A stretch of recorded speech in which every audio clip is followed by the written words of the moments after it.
統印刷過程中，都會產生揮發性有機化合物，簡稱 VOC， 主要包括碳酸二甲酯、二丙醇、丙烯酸丁酯、乙二醇等。呢啲污染物會危害人體健康及對環境造成污染。為咗幫助廠戶提升環保表現，粵港兩地政府於2008年4月開展清潔生產夥伴計劃，資助位於香港及廣東省嘅港資工廠採用清潔生產技術同作業方式，協助佢哋節能減排。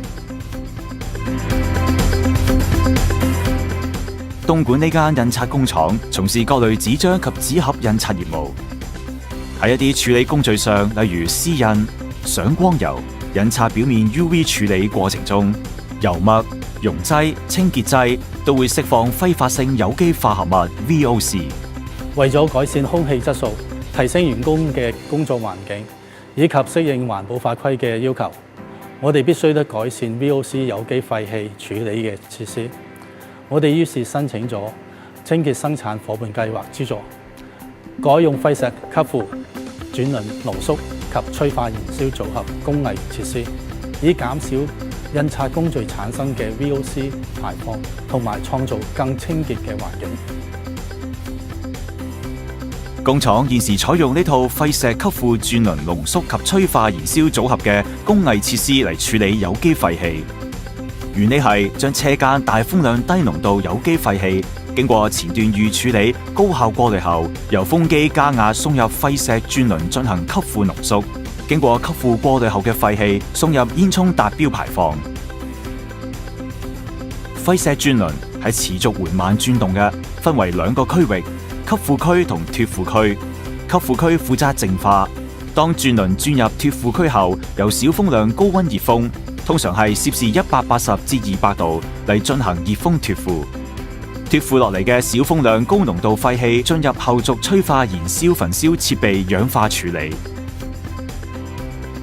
脫附過程中嘅熱風係由風機引入嘅鮮風或經過吸附淨化後嘅氣體產生。呢啲熱風首先經過二級換熱器同催化燃燒爐設備嘅高溫熱風進行熱交換，然後經由電加熱器升溫至攝氏180至200度。跟住呢啲加熱後嘅氣體進入廢石轉輪進行脫附。廢石吸附濃縮後嘅廢氣會進入催化燃燒設備進行氧化燃燒。燃燒後嘅氣體經過一級換熱器進行熱回收。呢個部分回收嘅熱量將用於預熱進入催化燃燒裝置嘅廢氣。最後呢啲氣體經過二級換熱器進行進一步嘅熱回收後，會被排放至煙囪。